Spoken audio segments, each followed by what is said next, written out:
Ladies, gents, and pieces of lint, we're back. I'm Meta, and this is Kirby. We're here, little delayed on podcast 46 of the Overkill Podcast, baby. We're back to gaming news, okay? As God intended. So, we're here. We are Brat.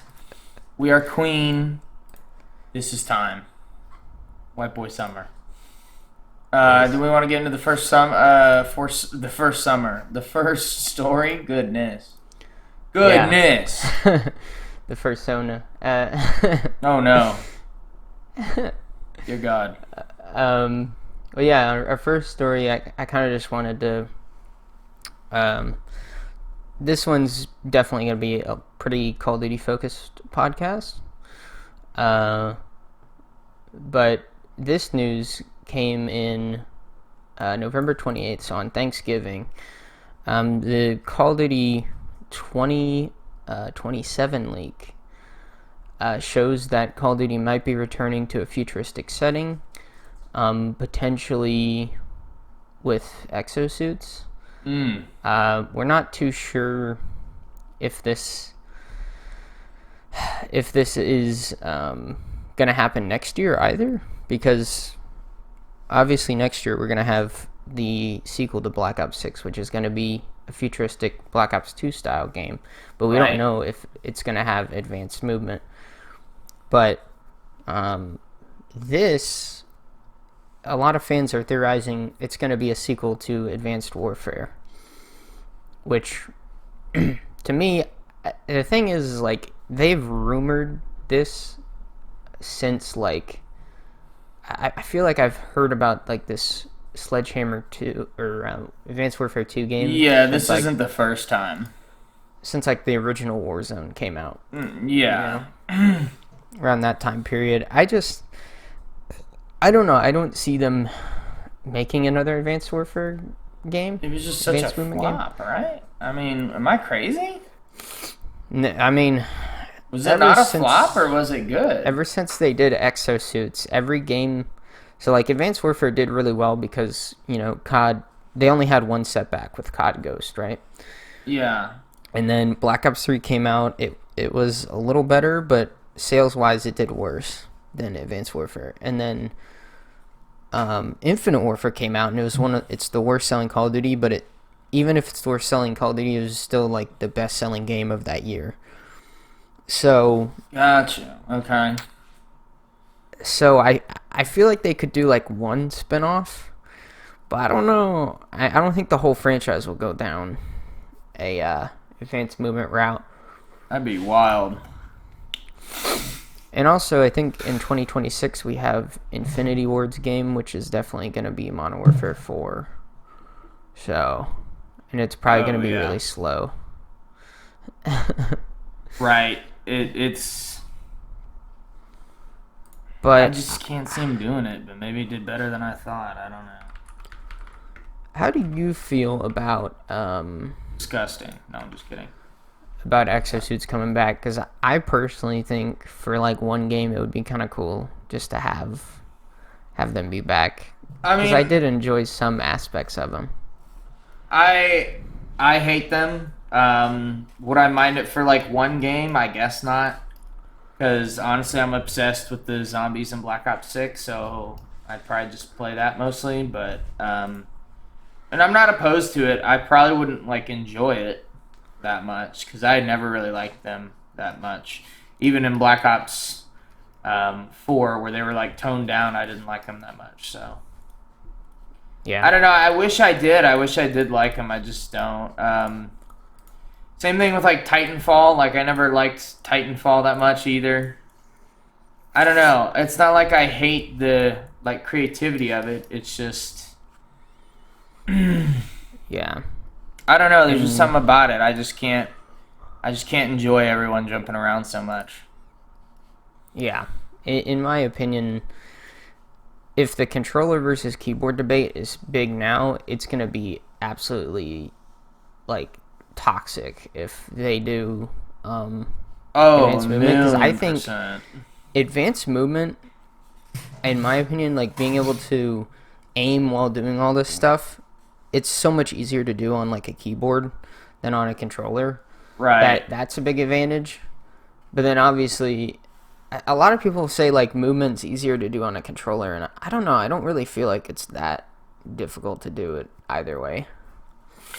Yeah, I mean, movement, I don't know if it really matters. I think aim is probably much more affected by what control scheme you use and by exo stuff. I mean, if you're flying through the air, whether vertical or horizontal, aim is like so much more critical than if you're always on the ground. But yeah, it's gonna rage. It's gonna rage a lot. They probably would need to increase the aim assist, which I know a lot of people won't like. But if it's gonna be exo movement, people are gonna be flying around and stuff, and it's gonna be harder to hit shots. So I think aim assist would need to be buffed. Right. But yeah, I don't know. That's all I wanted to say on this. Some of that juicy aim assist going. Yeah.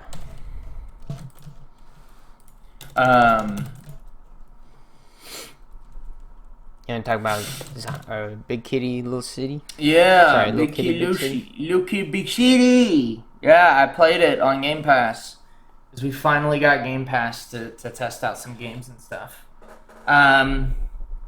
It was a really cute game. So you play as a little black cat, and it's like this 3D cutesy animation style, one of those games. You can run, you can jump, you can crawl under stuff, you can trip the humans and grab stuff from them. And essentially, so the main objective of the game is you spawn in and you immediately, the opening sequence is you falling from your window from like it's probably 6 or 7 story building, and you do the cartoon thing where you land on like the bushes, and then a canopy out in front of a restaurant, and then like you break your fall with like the trash can, right? And all of this is caused by a dog that barked and scared you while you were sleeping. So that's how the game begins. Obviously the end goal of the game is to get back up to your sleeping window, aka your apartment that you live in as this black cat. To do that, there are multiple ways to get fish around the city, and you have to collect 4 fish, a minimum of 4 fish, to be able to have the stamina to climb up the long sequences of vines that are on this building. And what's really cool is you go through the game and you meet these different characters, and you complete little quests for them. And usually it's kind of a collect-a-thon. Reminds me a lot of like older collect-a-thon games, just shortened. And so, one of the cats likes feathers, and so you have to collect, 4 feathers for him, and he'll give you some reward. The main reward structure through the game is collecting hats for your cat. And at some point, you just start collecting what are called shinies, and you just start dumping them in machines. So at some point, the hats become irrelevant, which is kind of nice. But anyways, you complete all these objectives. The more animals, for every animal you help out and complete their quest, as you're climbing up this tower, you can essentially meet them on your way up the tower, like at the end of the game. So like, if you help I think there's 9, all 9 animals will be on the tower at some point, and you can have more dialogue with them, which I thought was really, really cute. And I don't know, the character's cute. I'll try to keep it short. The art style's awesome.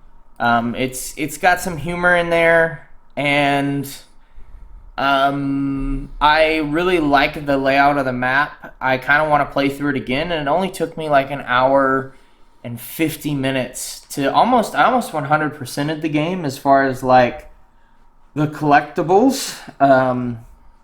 There are I'm trying to think. There's probably like 5 different collectible types, and I collected like a majority of them that were needed to like get achievements and stuff. So Yeah, I would say it's a game that I am tempted to like speedrun for fun, like occasionally. The 100% speedrun, because like the any percent is like 30 seconds, which is really funny.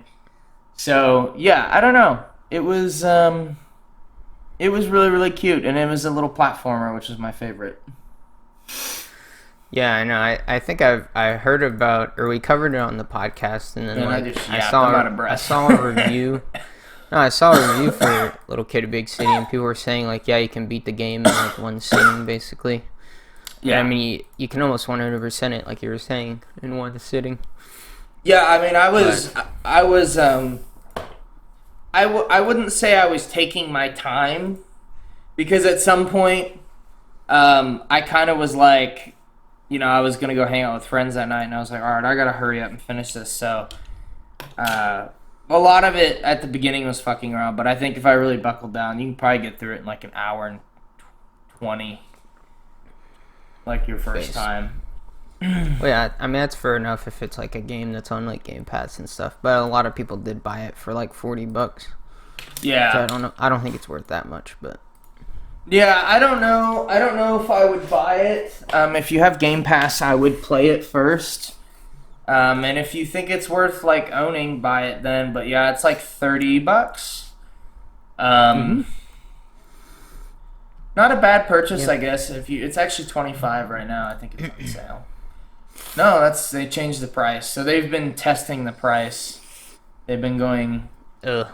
That's kind of annoying. What they've Yeah. been doing is like some days it's 30, some days it's 25. It looks like they've settled on 25 again. Okay. I might think it's worth it for 25. Yeah, But I would say it's like probably worth like 10. Yeah, I would only get it on sale even after the price drops that they've done. Yeah, I don't know. It's better if you can just play it for free, essentially, somehow, or without buying it.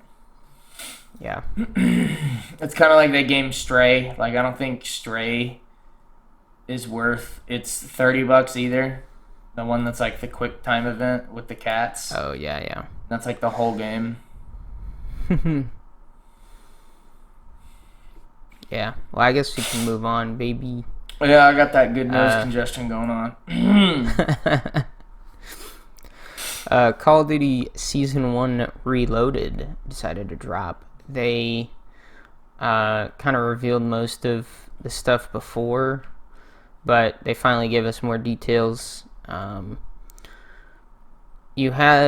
I've gotten to play basically all the new maps. Ransack is like one of those 2v2 face-off style maps. Very small, very like shipment-esque, although it's a little bit bigger. Still plays, like face-off map. It's okay. Hacienda from Black Ops 4 returned, and I got to play this map a couple times. It does feel a little weird in this engine. It feels like it's a really big map for this game, but that's because all the maps for Black Ops 6 have been super small, so it's basically like a medium, normal-sized map, and it plays okay. I mean, Holiday Nuketown, it's just Nuketown with Christmas theming. It's okay.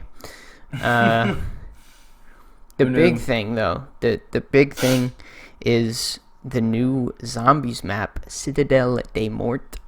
It comes with a new enemy, so the Doppelgast. We're no longer fighting the Mangler for the 80th time. It also comes with Vulture Aid, the Light Mend ammo mod, which has been super fun to play with, and the Tesla Storm field upgrade. All great additions. I've been playing Zombies nonstop. I've barely touched multiplayer since this season has come out. Absolutely based. Yeah. It's a good map. It reminds me a lot of Root, at least the one match that I've played on it with you. Hallways are tight. A giant castle awaits, and it reminds me a lot of Origin, or what was that one that we never played with the Horizon Drunk, with the swords that you can upgrade. Probably one of the only times I've ever given a damn about a map that has those kinds of upgrades in it. I think I did get into the Origins upgrades a little bit, but I never really wanted to memorize them. I'd always just pull up a video. And then Horizon Rock I just never played because I didn't like that zombies at all. But yeah, at least at the time. Based. That's like a nuclear take. Oh, I know. That. Dude, I'm here. I'm here for the nukes. One thing that has been really nice is all of the sword upgrades are pretty easy to do. It's usually like 1 to 3 steps at max. To like upgrade them. It's not like the staff upgrades in Origins where you had to like do this thing, walk over here, press this, do this thing, another thing. It was a lot of doing stuff like that. Whereas this time it's just like, basically, I think one of them you just do like a soul box. The others you do like match the symbols. I don't know. It's pretty simple. And then my personal favorite thing out of this whole update is the Vulturade perk, because I love how it gives you extra points and also gives you ammo. Yeah. And I'm so glad we don't have Mule Kick as like the first perk. I think it's been leaked that it's gonna come eventually, but I'm gonna come. I like Mule Kick to me is like it's gonna be so useless because you have to upgrade your weapon rarities and stuff, and usually you only have enough salvage. Right?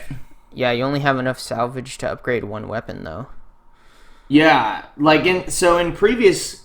We were talking about this last night, and in previous CODs, Mule Kick made sense, because in previous CODs, having more than one gun actually was worthwhile, because the guns were good and you didn't have to constantly upgrade them. I don't know if that was like passive scaling, or like maybe the zombies weren't scaled or something. I don't know how they did that balancing. Maybe you do, but it seems like with this new system where you basically have to keep up on the power curve. You have to keep your rarity high, and you have to keep your PAP high. I've noticed past round 20, your PAP, you probably want to be on PAP 2, and you probably want at least the third or second rarity. Anything below that, you're fucked. And then if you go down and you ever lose your PAP, you're really fucked unless you have enough money to get your PAP back. So, to me, It's never worth it to buy a second gun. In fact, I've stopped.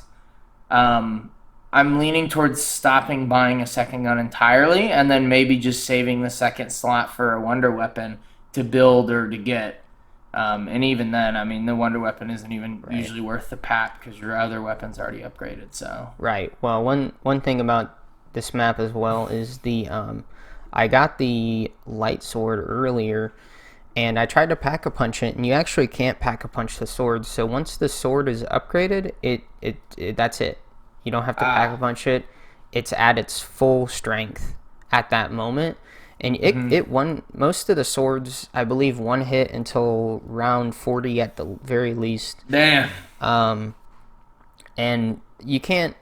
Whenever you swipe the sword, it's not giving like a cleave effect, so it only hits one zombie at a time. Interesting. Even upgraded? Yeah, even with augments on, everything like that.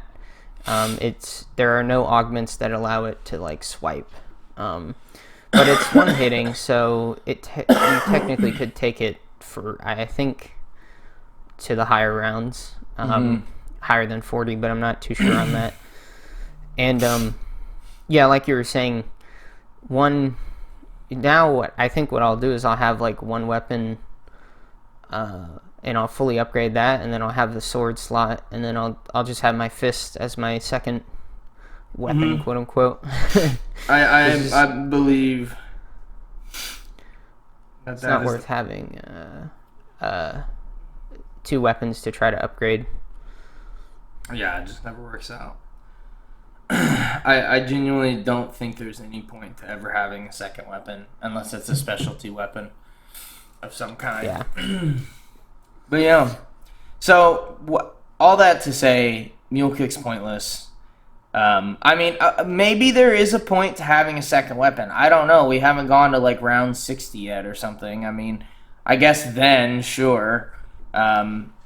But you still didn't need that second weapon until like probably round 40 or some shit, and you're just buying it to keep up like your ammo, I guess. Yeah.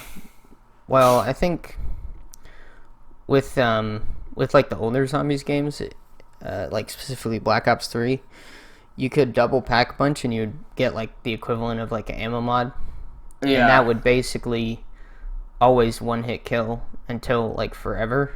And so you could take any weapon to a high round, which I thought was cool, but it is kind of broken, I guess. And so they want to make sure like the ammo mods can't kill until like forever. So they like cap it usually at like round 30, where they start getting weaker.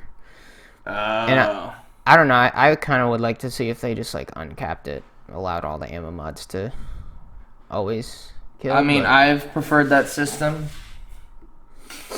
Because my one complaint about the zombies is like, I mean, it's good and bad, but I get bored of zombies around like round 31 anyways. By then I'm like, all right, I want to do something else. Because by then you've already been playing for like an hour to an hour and a half, depending on how much sweet time you're taking. So, yeah, I don't know. That's just something I don't like about the zombies is it's like get in, do your thing, get out, which has its positives and negatives, but I never really want to go past round 31 because the scaling is just kind of insane. It feels like to me. Yeah. I also would like to get into they also came out with this Black Cell loyalty bonus. So you get extra weapon XP and extra XP if you buy every Black Cell after Season 2. So you get a 10% bonus if you buy Season 1, and then if you buy the next one, it'll give you 20, 30, 40, 50. So it goes up to 50% extra XP and weapon XP. I think I would be okay with just regular XP, but the fact that they give you weapon XP is like, really? Really, guys? Yeah, that's... I don't know. That's really cringe to me. A lot of people have been saying it's pay to win. I would say it's more like pay to progress, but yeah, in a way that's kind of pay to win. So that's really cringe. Based roasted. Well, I mean, people should have never bought the Black Cell Battle Pass ever. Yeah, but they do. That's why like pre-orders and stuff exist also. So like, you know, people love getting fucked like that. So yeah, that's about it for... I mean, if you remember back in the day, you remember how COD used to do it, where they had like the $60 yearly pass. Well, now yeah, that I feel like was a little different because at least it was just a one-time purchase and you basically got all the new content. But yeah, they kind of transitioned that into like battle passes and skins and stuff. They did indeed. But yeah, I guess we can move on. Yeah, I suppose so. We can cover my story real quick if you want. Yeah. It's real short. I don't know if y'all remember. We talked about this last week. Or not last week, but a couple weeks ago. This meme game, not the hand one, but the game Croc.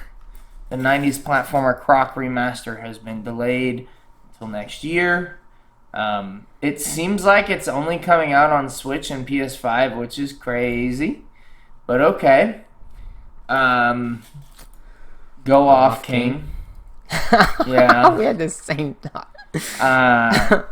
Apparently, digital edition on all platforms. On all platforms is $29.99, and the PS5 and Switch physical is $39.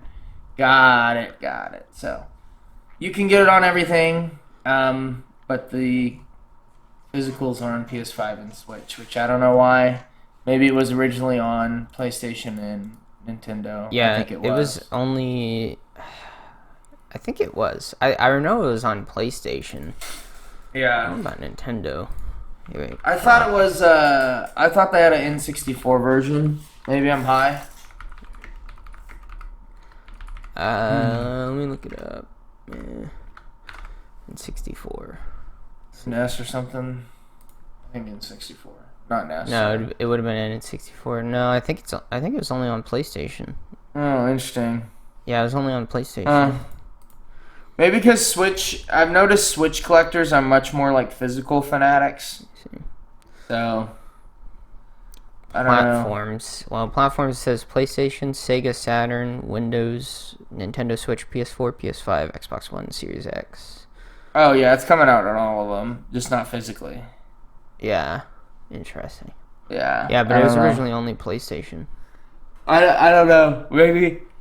My only guess is that the Switch people are really fanatic about physical collections. So. Yeah. Yeah, pretty epic.